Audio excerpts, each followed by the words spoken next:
He volunteers or she volunteers? Voluntarily po. Voluntary. Bas yung witness.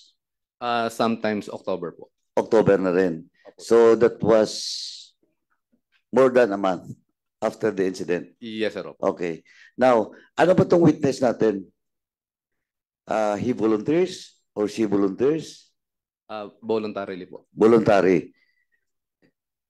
Ano siya, lalaki, babae? Lalaki po. Lalaki. So, he has direct knowledge of the incident. Yes, Your Honor po.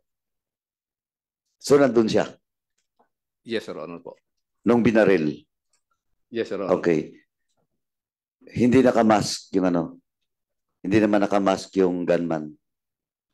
Hindi po, sir. Okay. So, based on your investigation, paano niya raw nakilala? Kilala niya ba personally yung gunman? Hindi po, sir. O so, paano niya na-identify na this person, eto yung gunman, dahil kilala ko siya, di ba? Kung mukha lang kasi, kung hindi niya naman kilala personally, hindi niya talaga malalaman kung sino pangalan nun. Paano niya nakilala? During the incident po. Hindi nga eh. Tinanong kita kung kilala niya personally, sabi mo hindi niya kilala. Paano niya nalaman na si Juan de la Cruz is the gunman? Nagkaroon po ng, ano sir, yung sa Rock Gallery po. Sorry, sa? Nagpakita po kami ng mga... Rogue Gallery. Opo. So walang CCTV to Wala po. Wala. So nung pinalabas yung Rogue Gallery, tinuro niya. Opo. So voluntary siya lang mag-isa. Opo. Wala siyang companion nung time na nangyari yung incident. Walang companion yung witness? Siya lang po. Siya lang. Saan ba nangyari to? Barangay Lakyos po, sir. Saan banda sa loob ng barangay hall? It happens inside the barangay hall po. O di ang daming tao dun. Tama? Marami po, sir. O so, ay yung witness ba taga Lakyos mismo? Hindi po, sir. Oh, but why he was there? During that time po. Sa barangay hall pa? During that time po, sir, meron po siyang basketball po. Basketball ng? Tournament po. Tournament ng barangay? Basketball po. Opo, ng barangay? Lakyos. Opo. Konsyal, sa barangay hall pala nangyari, maraming tao, but bakit po ang nag-witness, isang tao lang, hindi pa taga roon? Kaya yun nga po. Yun nga po. No. Okay, ma'am. So yun yung isang question mo. Opo. Bakit? Opo. Diba? Tama. Okay. Now, Chief, RD, medyo duda rin ako dyan. Kasi with all those people that was present during that incident, isa lang yung nag-witness, hindi pa taga roon. And coincidentally, he was there because may basketball game. But whatever it is, ang question nandun is, do you find it credible, Chief, o yung investigador? Mr. Chair, Your Honor, sir, I Yes, sir. understand, sir, the reservation of the family of the victim as well as the members of the Honorable Committee. And as I said earlier, sir, I will look into this personally if I have to talk personally to this witness to extract more information with respect to his possible knowledge in this case po, and I will report to you personally, sir. Thank you, RD. Yun ang dapat. This case should be reviewed. Kasi kahit ako, no, offhand, wala naman akong conclusion na yung witness niya is not credible because he might be the only one that has the courage to come out and to testify as a witness. But ang duda ko dito is he's not from that place. Second, marami palang tao barangay hall, bakit walang nag-testify o mag-witness doon mismo sa taga-barangay? And the person that was killed during the time is a barangay captain. Sigurado ako may mga staff doon. Di ba? Now, and the witness, all the volunteers, more than a month after. Tapos tinanong kita, Chief, sabi mo, volunteer. Why did he volunteer anyway? Chief, why did he volunteer? Kasi nga po, sir, nababothered siya doon sa nakita niya. Nababothered siya sa konsensya niya. Pero nababother siya, then suddenly umatras siya. Yun nga po sir kasi nung una po na nakausap natin, nag-willing siya. And then itong ano as a reported po nagdadalawang isip po kasi natatakot na doon sa buhay niya at saka doon sa pamilya. So, Chairman Paduano, please lang, para madagdagan lang yung information that para magkaroon pa ng sustainability yung questioning mo. Kasi dito sa report that they have submitted to us just now, no? Ngayon lang, nakita ko, binasa ko, hindi lang isang witness pala yung lumabas. Dalawa. Andito ang pangalan, hindi ko na lang sasabihin pangalan ng witness, at meron pang isang witness din na lumabas. So dalawa tong witness. Ang tanong ko lang sa mag-interject lang ako praso. Pareho bang hindi taga ron? Taga Lycius yung yung Lycius yung dalawang witness. At before we proceed, I saw si Chairman si Chairman Salceda, sir. Welcome. At sino pa isa? Yes, Chairman Joey Salceda. Sige, go ahead po.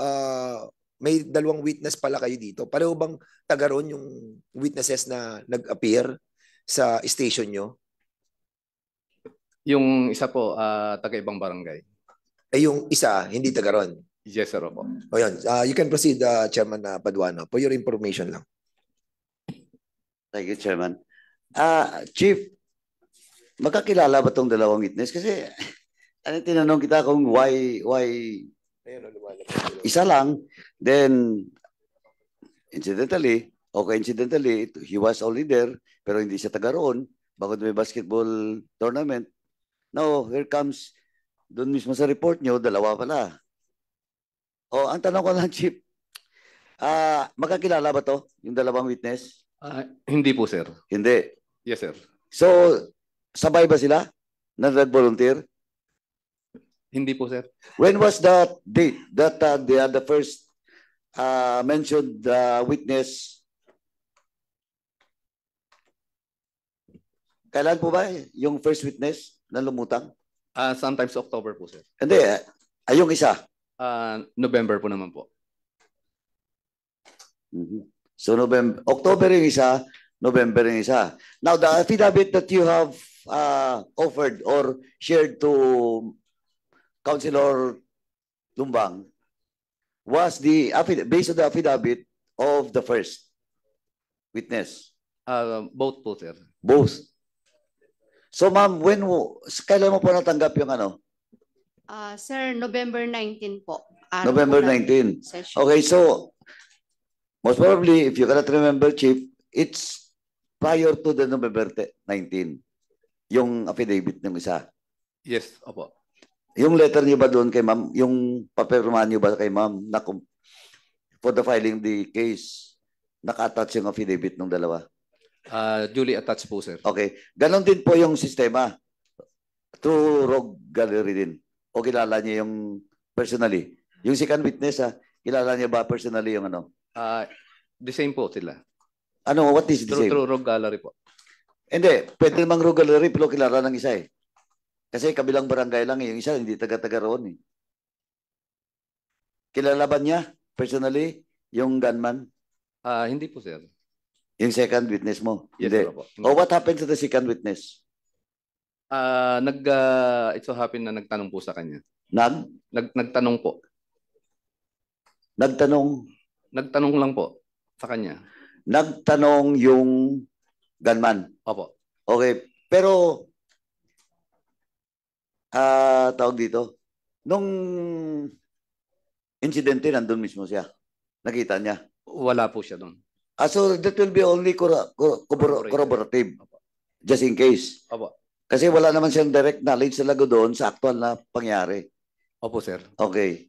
So para mag-corroborate lang, di ba? Yung statement niya. Tama? Yes po, sir. Okay. So yung isa ayaw humarap sa pamilya, yung isa paano yung isa? Yung mag-corroborate hindi niyo ba hinarap kay konsyal at saka pamilya? Sir, wala na po akong naging doon kasi November 15 po, I was relieved from my post po. Okay, yung case, case officer.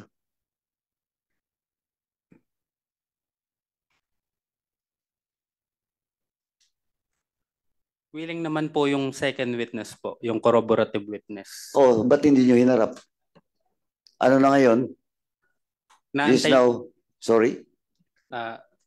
inaantay lang po namin yung time po ni Madam Che na maging available po. Sa rinto. Sa rinto ka ba, corporal? Corporal po. Corporal. November 19 yung pinadala, yung request nila na kausapin. That was November pa. Ngayon, ano na tayo? January na. Mga 2 months na. Ba't hindi nyo pa naharap?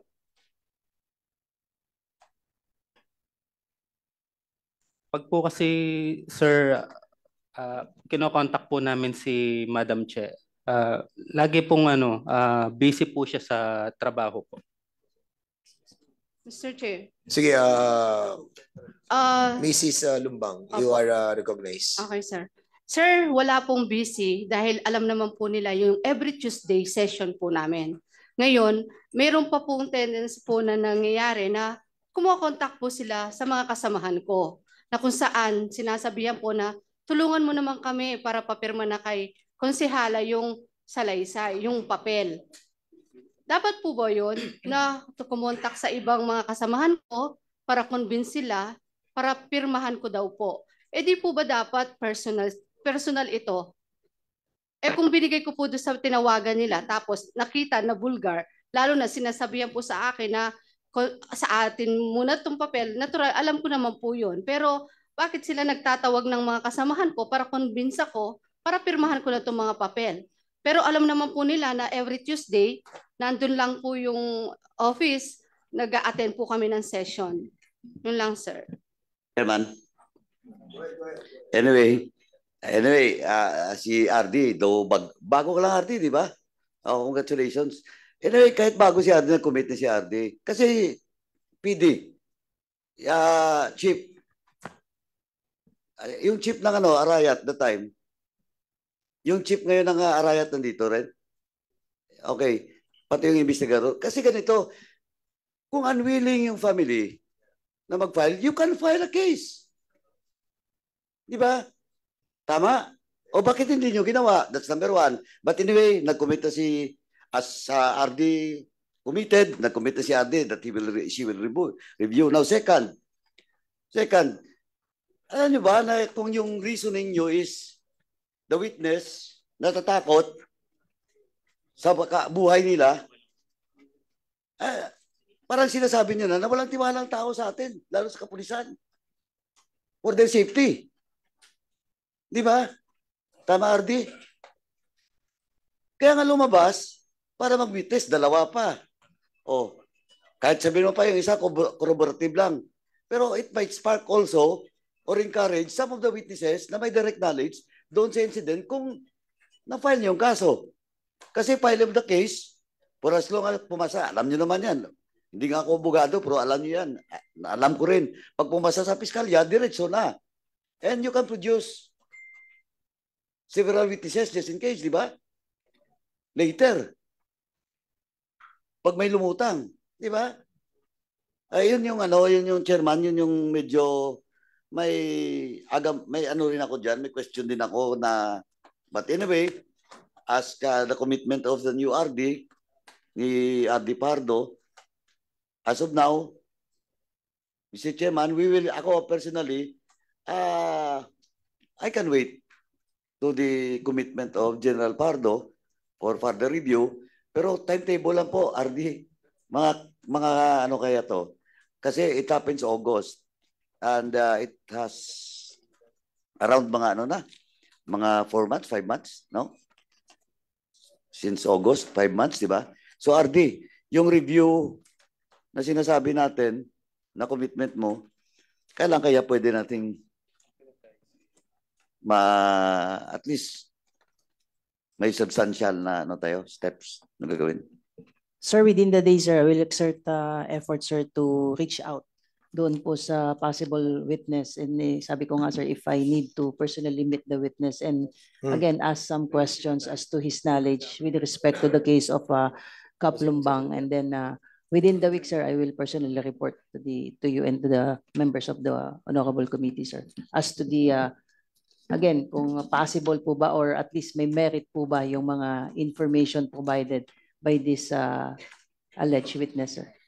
Okay, thank you, Adi. Chairman, as of now, yun lang po na. Thank you. Okay, Chairman Ace Barbers, you are recognized. Thank you, Mr. Chair. May konting tanong lang ako doon sa nangyaring may witness, no? Pwede bang malaman, ilan ba yung witness dyan sa Lakyos?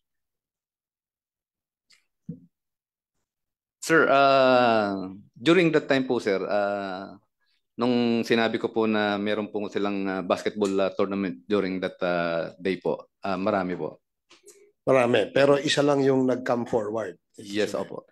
And according to you, ito ang lumabas dahil mukhang siya lang yung nakonsensya sa dami ng tao ron. Tama ba? Yes, opo. Okay. Meron bang possibility na yung witness na yan ay maaaring isinubo na witness? I'm just thinking aloud, ika nga. Posible ba yun? Hindi po, sir, kasi isinubo to a point to confuse, no, the investigation. There is a strong possibility na nangyayari yan.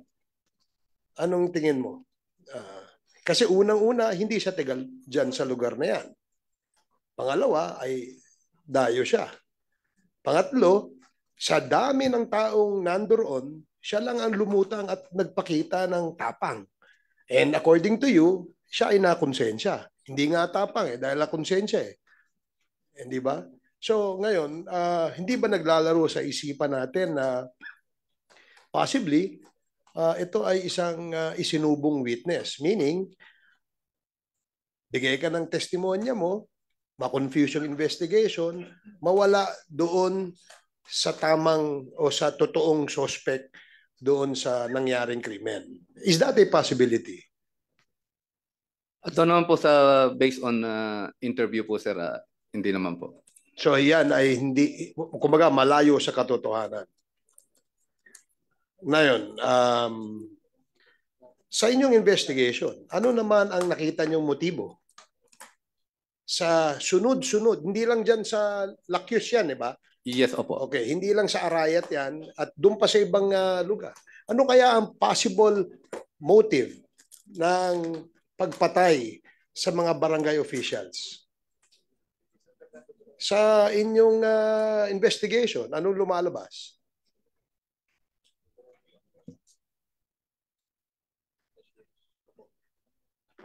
Can you not share to the committee kung ano yung inyong initial findings? Ano ba yung motibo ng mga killer na yan at bakit sunod-sunod na pinapatay itong mga barangay officials na ito? Ayan ba ay may personal na alitan? Ayan ba ay may negosyong, may away sa negosyo? Diba? And I think that should be included in the investigation. Di ba, RD?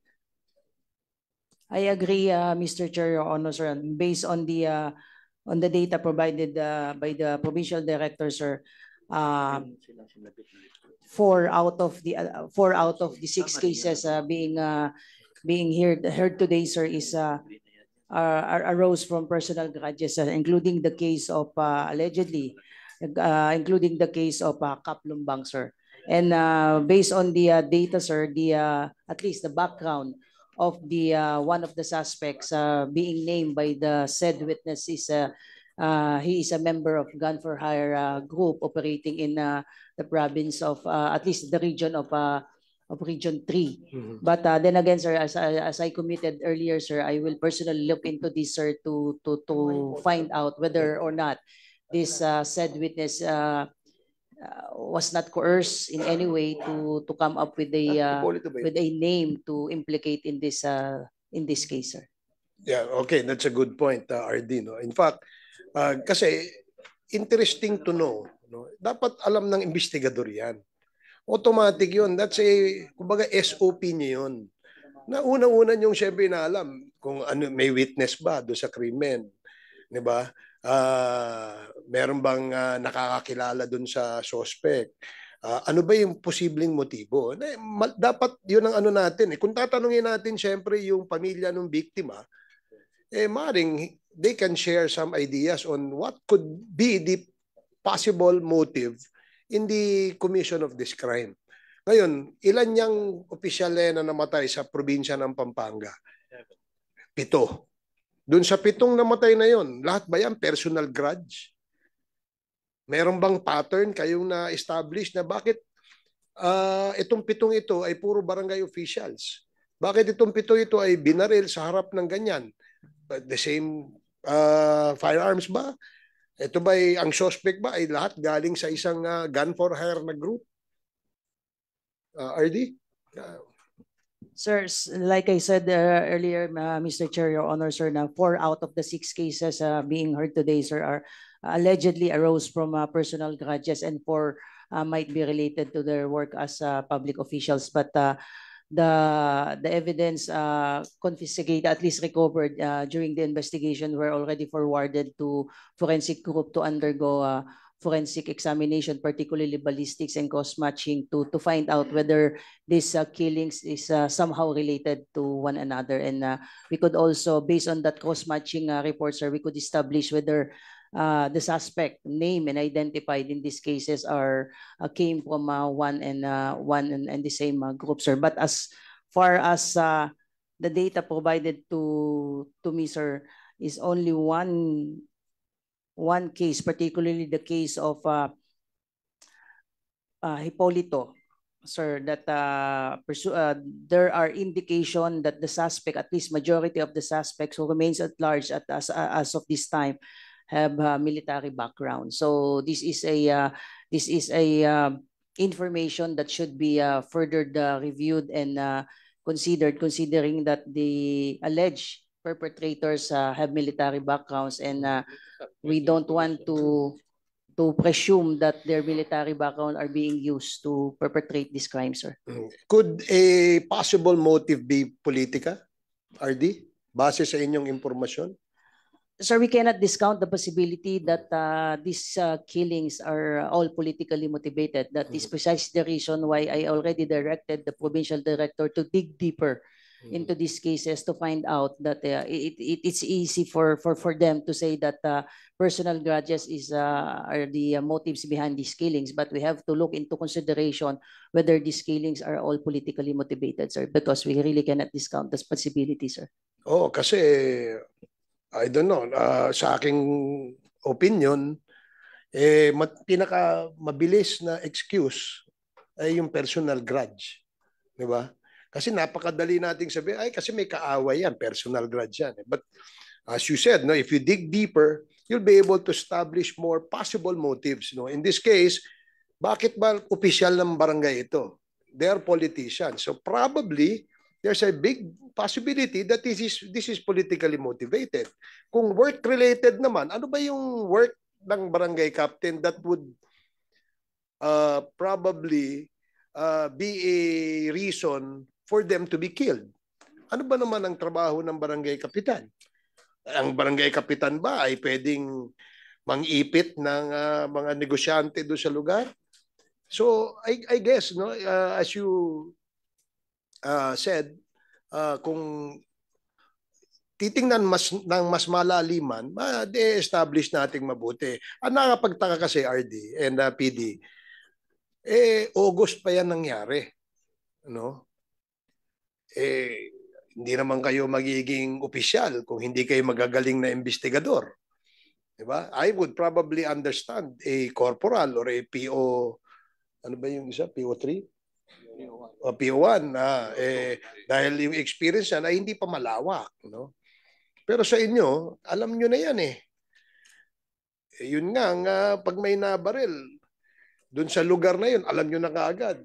On top of your heads, alam nyo na kung ano yung posibleng motibo. Bakit laging personal grudge ang nagiging dahilan? I think you should rule out, no, sorry, hindi pala rule out. No? I guess in order of priority, Yung personal grudge, siguro, baka last yun no? At makakatulong dyan yung pamilya ng biktima. Diba? Kung work-related nga, gaya nga ng sinabi ko, these are all barangay officials. Ano ba naman ang pwedeng magawa ng barangay officials na maaaring ikabuwis ng buhay niya? Aside from kalaban mo sa politika, iba naman yung ano doon. But please do not rule out the angle of politics dito. Because parang there seems to be a pattern. 7 yan. 7 opisyal ng barangay. Kagawad o barangay kapitan. So bakit puro politiko? Ganun na ba ngayon sa Pampanga, binabaril ang politiko? Diba? Parang malaking question mark kagad sa ating isipan yan. Yes, sige, PD.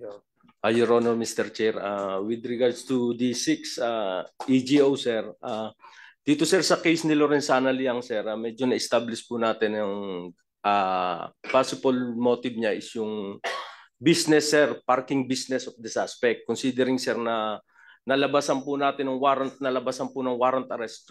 of arrest yung 2 suspects. And then dito naman po kay Attorney Jerome Tubig, medyo na-establish din po natin, considering po na-arrest po natin yung 3 suspects and 1 suspect is already behind bars, sir. Kaya ano po siya, land dispute, sir. So far, sir, sa 6 na EGOs, medyo na-establish po natin yung 2. Yung 2? Yes, sir. So may 4 pa rin? Yes, sir. So yun pa lang ang puzzle pa hanggang ngayon? Yes, sir. We will work on that, sir. Okay. So that's all for the meantime, Mr. Chair. Thank you.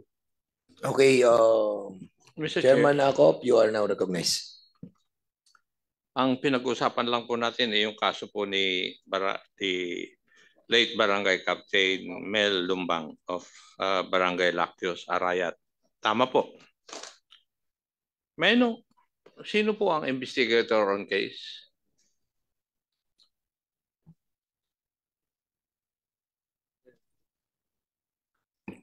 Sir, How long have you been an investigator? almost 2 years po. And what training in investigation did you have? Criminal investigation course po. Saan po nangyari ito?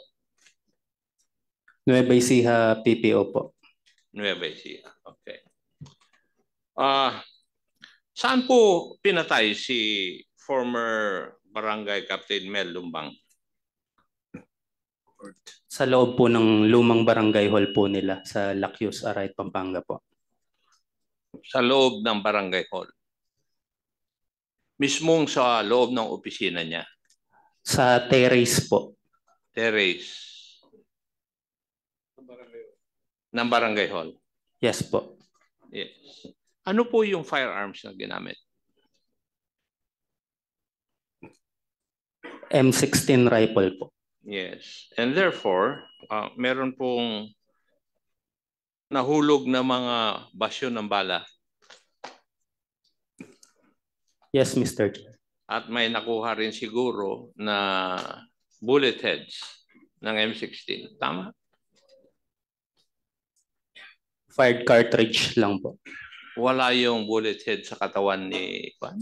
Wala kayo nakuha?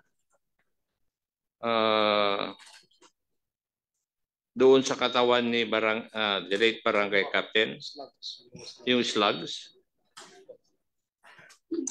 Wala po, Mr. Chair. Bakit hindi nyo pina-autopsy yung katawan ni Juan, the late Barangay Captain? Hindi ba pag namatay sa firearm, sa pagbaril, ino-autopsy ninyo yung mandatory yung autopsy ng katawan? Nag-execute po ng waiver for the conduct of autopsy po yung asawa po saka po yung anak po ng biktima. Konsehala, would that be true? Totoo po ba yung allegation na yun? Konsehal Lumbang, Nag-execute po please. kayo ng waiver? Opo, Mr. Chair. Bakit po? Dahil alam naman po namin na sa bayan po ng Arayat, kahit na may mga ganyan po na proseso, wala pong nakukuhang hustisya, Mr. Chair. Alam naman po namin na Wala pong... nakukuhang hustisya po sa ganyan na pangyayari. ay kung kayo po mismo opisyal ng ating gobyerno, kayo na mismo ang nagsasabi na walang nakukuha ng hustisya sa gobyerno, hindi po ba dapat mag-resign kayo? Dahil hindi po kayo naniniwala sa ating gobyerno? Mr. Chair, kami po naniniwala po sa ganyan na pangyayari. Kaya ngayon nga po, nandito ako para ilaban po yung kaso ni Mel.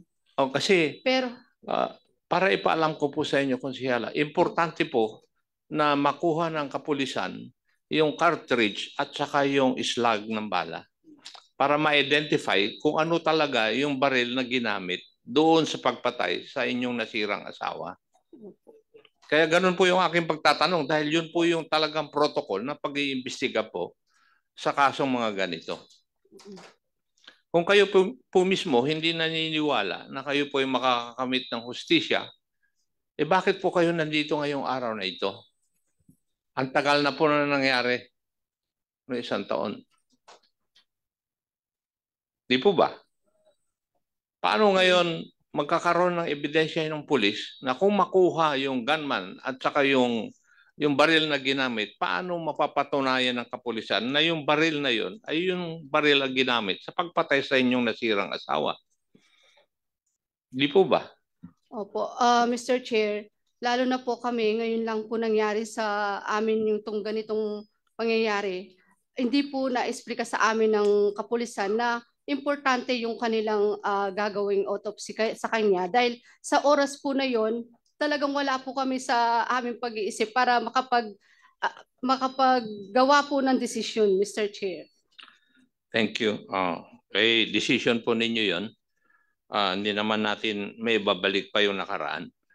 Anyway, Mr. Investigator, ilang pong tao ang kasama ni Kapitan dun sa lugar? Madami po, Mr. Chair. So marami. Doon sa loob ng barangay hall, doon sa terrace. Yes po. Yes. Ni isa doon, wala pong nagtestigo. Wala po kayo nagtestigo na pipirma ng affidavit o magbigay ng statement. Wala po. Wala po kaming nakuha, Mr. Chair. Dahil natatakot din po sila sa seguridad po nila. Natatakot. Di po ba pag natatakot po lahat ng tao, magagawa nga po yung mga loko-lokong tao yung gusto nilang gawin. Di po ba? Yes, Mr. Chair. Alam mo rin siguro yung kasabihan na evil will triumph when good men do nothing. Yes, Mr. Chair. Yes. So, bakit hindi po niya sila mapilit? Kasi sabi niyo may dalaw po kayong witnesses. Bakit hindi yung mismo malapit kay Kapitan at nakakita doon sa gunman? Yun ang dapat mag-witness. Kasi sigurado na pag magaling yung abogado nung kung sino man ang masasampahan ng kaso, baka hindi makalusot o hindi manalo doon sa kaso. Mananalo yung kalaban. Di po ba? Dahil yung witness ninyo, wala mismo doon sa lugar eh.